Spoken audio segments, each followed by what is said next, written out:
Hey third graders, we are still reading Wonder. Summer, we are in the part from the point of view of Augie right now.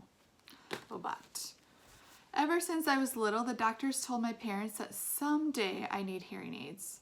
I don't know why this always freaked me out a bit, because anything to do with my ears bothers me a lot. My hearing was getting worse, and I hadn't told anyone about it. The ocean sound that was always in my head had been getting louder. It was drowning out people's voices, like I was underwater. I couldn't hear teachers if I sat in the back of the class, but I knew if I told mom or dad about it, I'd end up with hearing aids. And I was hoping I could make it through the 5th grade without having that happen. But then in my annual checkup in October, I flunked the audiology test, and the doctor was like, "Dude, it's time." And he sent me to the special ear doctor who took impressions on my ears. Out of all my features, my ears are the ones I hate the most. They're like tiny closed fists on the sides of my face. They're too low on my head too. They look like squashed pieces of pizza dough sticking out of the top of my neck or something. Okay, maybe I'm exaggerating a little, but I really hate them. When the ear doctor first pulled the hearing aids out for me and mom to look at, I groaned. "I'm not wearing that thing," I announced, folding my arms in front of me. "I know they probably look kind of big," said the ear doctor, "but we had to attach them to the headband because we had no other way of making them so they'd stay in your ears." See, normal hearing aids usually have the part that wraps around the outer ear to hold the inner bud in place. But in my case, since I don't have outer ears, they had to put the ear bands on the heavy-duty headband that was supposed to wrap around the back of my head. "I can't wear that, Mom," I whined. "You'll hardly notice them," said Mom, trying to be cheerful. "They look like headphones." "Headphones? Look at them, Mom," I said angrily. "All look like a Lobot." "Which one is Lobot?" said Mom calmly. "Lobot?" The ear doctor smiled as he looked at the headphones and then made some adjustments. "The Empire Strikes Back, the bald guy with a cool bionic radio transmitter thing that wraps around the back of his skull." "I'm drawing a blank," said Mom. "You know Star Wars stuff?" asked the ear doctor. "No Star Wars stuff?" he answered, slipping the thing over my head. "I practically invented Star Wars stuff." He leaned back in his chair to see how the headband fit and then took it off again.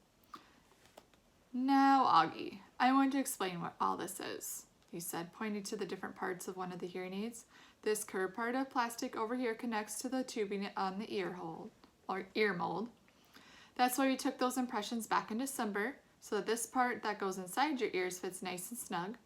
This part here is called the tone hook, okay? And this thing is a special part we've attached to this cradle here." "The Lobot part," I said miserably. "Hey, Lobot is cool," said the ear doctor. "It's not like we're saying you're going to look like Jar Jar, you know. That would be bad." He slid the earphones on my head again carefully. "There you go, August. So how's that?" "Totally uncomfortable," I said. "You'll get used to them very quickly," he said. I looked in the mirror. My eyes started tearing up. All I saw were those tubes jutting out from either side of my head like antennas. "Do I really have to wear this, Mom?" I said, trying not to cry. "I hate them. They don't make any difference." "Give it a second, buddy," said the doctor. "I haven't even turned them on yet. Wait until you hear the difference. You'll want to wear them." "No, I won't." And then he turned them on. Hearing brightly.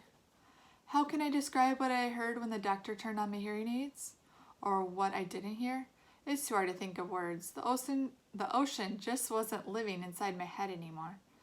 It was gone. I could hear sounds like shiny lights in my brain.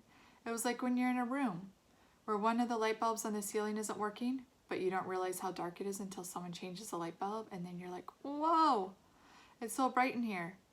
I don't know if there's a word that means the same as bright in terms of hearing, but I wish I knew one, because my ears were hearing brightly now. "How does it sound, Augie?" said the ear doctor. "Can you hear me okay, buddy?" I looked at him and smiled, but I didn't answer. "Sweetie, do you hear anything different?" said Mom. "You don't have to shout, Mom," I said happily. "Are you hearing better?" asked the ear doctor. "I don't hear that noise anymore," I answered. "It's so quiet in my ears." "The white noise is gone," he said, nodding. He looked at me and winked. I told you you'd like what you heard, August. He made more adjustments on the left hearing aid. Does it sound very different, love? Mom asked. Yeah, I nodded. It sounds lighter. That's because you have bionic hearing now, buddy, said the ear doctor, adjusting the right side. Now touch here. He put my hand behind the hearing aid. Do you feel that? That's the volume. You have to find the volume that works for you. We're going to do that next. Well, what do you think? He picked up the small mirror and had me look in the big mirror at now how my hearing aids looked in the back. My hair covered most of the headband. The only part that peeked out was the tubing. Are you okay with the new bionic Lobot hearing aids? The ear doctor asked, looking in the mirror at me. Yeah, I said. Thank you. Thank you so much, Dr. James, said Mom. The first day I showed up at school with the hearing aids, I thought kids would make a big deal about it, but no one did. Someone was glad I could hear better. Jack said it made me look like an FBI agent or something, but that was it.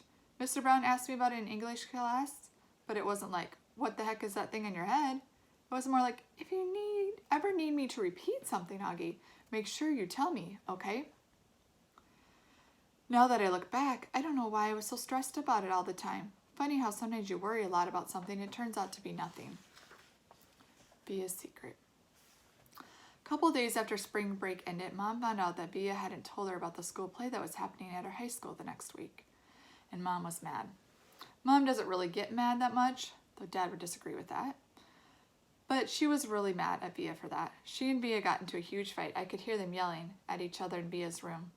My bionic Lobot ears could hear Mom saying, "But what is with you lately, Bia? You're moody, stern, and secretive. What's so wrong with me, my not telling you about this stupid play?" Bia practically screamed. "I don't even have a speaking part in it." "Your boyfriend does. Do you want us to see him in it?" "No, actually, I don't." "Stop screaming." "You scream first. Just leave me alone, okay? You've been really good about leaving me alone my whole life.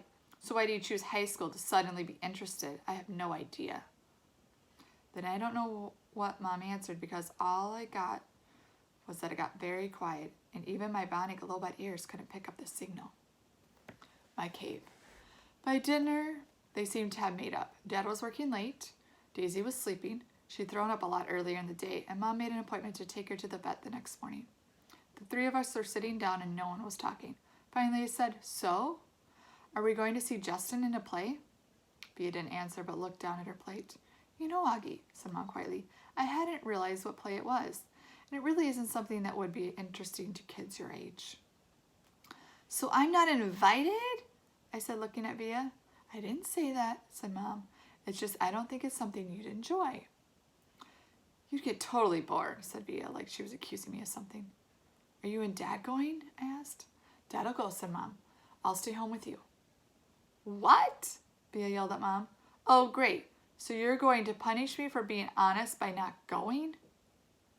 "You didn't want us to go in the first place, remember?" answered Mom.